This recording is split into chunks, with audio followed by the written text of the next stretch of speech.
Þá erum komið að því að við fyrir að tala sjómannadaginn hérna á Kaffi Laut í Lystigarðinum á Akureyri og hérna er komnir bara forsvarsmenn sjómannadagsins hérna á Akureyri allavega. Kannski byrjum á því, hvað er að gerast á sjómannadaginn? Já, heyrðu, þetta er nú sjómannadagshelgi. Já. Þannig að það er bæði dagskrá laugardag og sunnudag og við byrjum á laugardaginn klukkan 10 og það er sjóvélasýning á Óseyrinni hjá honum Þórhalli Matthíassyni, hann heiti, já, alveg rétt, ég sníðust stundu við, en hann heiti Þórhallur Matthíasson og hann verður þarna og það verður boðið upp á súpu fyrir gesti og gangandi, það er spennandi að skoða og svo verður opið í verbúðunum í Sandgerðisbót og fólk getur labbað á bryggjunum þar sem að smábátarnir eru og svo myndi ég nú halda að Nökkvi sem er með siglingaklúbbur í Nökkvi, hann ætlar að vera með kynningu á skútusiglingum og svo fær fólk sjálft að stíga ölduna og fara á skútu og meira þann daginn þá dagskráin sem er eftir er í höndum sjómanna sjálfra. Já, ætli við tökum það ekki við, þannig að við byrjum eitt sjómerinni sjálfir upp á Hömrum í fótbolta. Já. Og sjúkrabílinn verður mætt og kortur yfir eitt eitthvað svoleiðis. Já. Þannig að við fyrst að slasa sjómann. Já. Hvernig skiptir lið? Það er bara áhafnirnar á móti ykkur annarri, sko. Já. Þetta hefur nú farið mjög friðsamlega fram síðustu ár. Já. Er það ekki ótrúlegt að það skuli fara friðsamlega fram? Ég held að við séum bara svona línir, sko. Já, mjúkir. Það er orðið svo góð aðstæðum borð og þetta er orðið ekkert nema deluxe, það er ekkert... Nei, líka þessi dagur hefur nú þjappað okkur svona svolítið saman og kynst, sko, áhafnirnar hafa kynst svona inn á milli, þannig að... Já.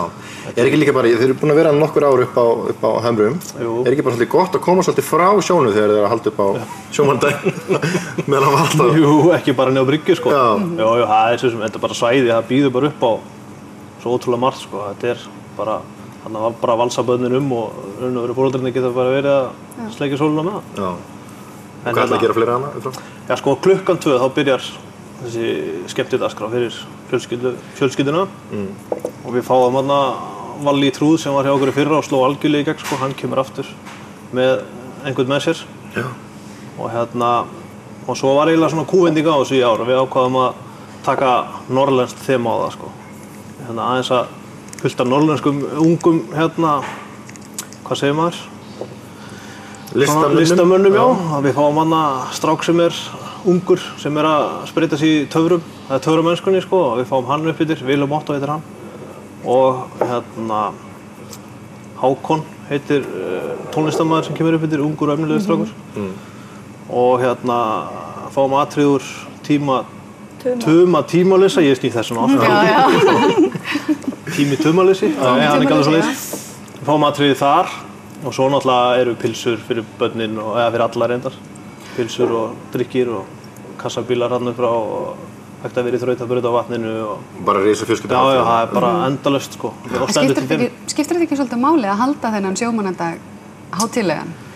Jú, sko, okkur fannst þetta var náttúrulega ekki orðið eitt en einu, sko, og þess vegna finnst okkur eiginlega frábært að þetta skulle orðið eins og þetta er í dag. Svona, það er einhver vakning. Þannig að... Og líka kannski það að þetta skuli ná yfir 2 daga. Já, það er eiginlega algjörlega frábært. En hvað var það sem gerðist? Maður man, þetta var stór hátíð og þegar maður var polli, svo fór þetta mjög langt niður og það var mjög lítið gert og sjómannadagurinn sjálfur var nú ekki neitt nema kannski róðrakeppni í mesta lagi. Já. Hver var það til þess að þetta reis aftur upp og er orðið svona stórt? Já, það voru nú á sjómennirnir sjálfir sem að rifja þetta svolítið af stað, ásamt náttúrulega fleirum. Þannig að þessi hefð hefur skapast á ný og þannig að hún er orðin eiginlega 4 ára gömul. Og það er svona á sunnudeginum, sjómannadeginum sjálfum, þá hvetjum við alla bæjarbúa til þess að draga fána að húnni og svona minnast þessa dags og taka þátt í honum. Og það eru náttúrulega sjómannamessur í báðum kirkjónum hérna.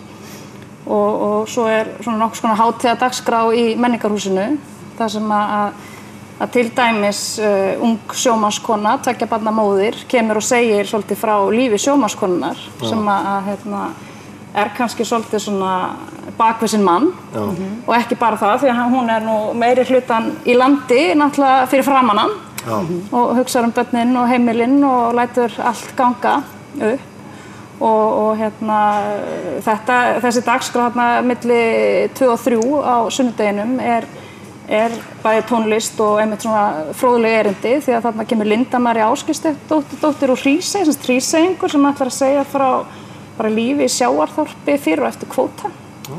Þannig að þetta verður svolítið skemmtilegt. Við erum samt eiginlega að grípa fram í fyrir sko, að hún gæti sko byrja seinna en 2 vegna þess að sjómennirnir verða með sitt sjómannahóf kvöldið í hofi, sko, það gæti ekki verið búin að taka til kannski og eitthvað, þetta gæti tekst. Nei, þeir eru náttúrulega mættir í messu klukkan 11. Já, staðarhaldur í hofi, hann gæti þurft að vera búinn að setja upp einhverja veggi og eitthvað svona. Já, en venjulega, það líka oft einhver málefni sem verið að ræða á sjómannadaginn. Þetta aðalega náttúrulega fjölskyldur skemmtun og að bara halda svolítið bara upp á sjómanninu okkar, en stundum einhver málefni, eitthvað sem að þér finnst fólk verið helst að tala fyrir þennan sjómannadag? Sko, við náttúrulega erum með okkar hátíð upp á hömrum á sjálfum kosningadegi, sko. Þannig að kannski kosningarna sem verða eitthvað núna, ég veit það ekki, bæjarpólitíkin. En ég ætlaði einmitt, sko, ég fletti yfir með pólitíkina, það engin með stefnuskránni að auka fjármagn í þennan dag, sko. Þannig að ef einhverjir kæmu í dag og töluðu þá mögulega kannski fengið sitt X þarna við. Settum meiri pening í sjómannadaginn? Nei, það engin sérstök málefni, við ætlum bara að hafa gaman og skemmt okkur og hafa þetta létt og skemmtilegt, sko. En fyrst þú myndist á það sjómann og konun áðan, hvort er meiri álag að vera sjómann og kona eða vera sjómaður? Ég myndi, sko, ef við snúum þessu upp í hitt, sko. Ef að kona mín var að vinna í Luxemborg í mánuði einu og kemur svo heim í 4 daga og fæði svo annan mánuð. Ég þyrfti að banka upp á einhvers staðar á góðri stofnun, sko. Það mun meira álag á þeim, það alveg pottitt, það alveg mun meira álag og það þarf að sjá allt, sko. Þannig að þær þurfa að sér helgi líka? Já, þetta er svona innan... Sjómann og konu helgi? Já, það væri nokkuð gott, sko. Herðu, nóg það. Ertu búin að ákveða hvað ætlar að kjósa? Já. Já, maður hefur nú ennþá alla möguleika að opna. Já. En maður hallast í ákveðna átt, það alveg þannig. Já.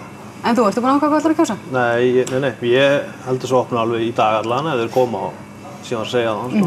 Ætlar að kjósa fyrir eða eftir fótboltaleikinn? Ég þarf að kjósa fyrir það því að svo þarf ég að fara með stelpuna í danssýningu niður í Hof. Ég verð nú í Hofi bara alla þessa helgi, held ég, sko. Já. Og svo uppbyttir, það er svo mikið að gera, Nóg að gera. Herðu, þá skaltu bara fara að drífa það og við skulum... Heggi. Við höfum eftir að fara inn á Glertorg. Já, við höfum eftir að gera það. En svo mætið þið náttúrulega í siglingu á sjómannadaginn með húna. Já. Seinni partinn. Það er náttúrulega flott að enda sjómannadagshelgina á sjó. Já, ég til í það. Við ætlum að færa okkur niður á Glertorg bara. Hvernig væri það? Og kynnast minnatroppin þar.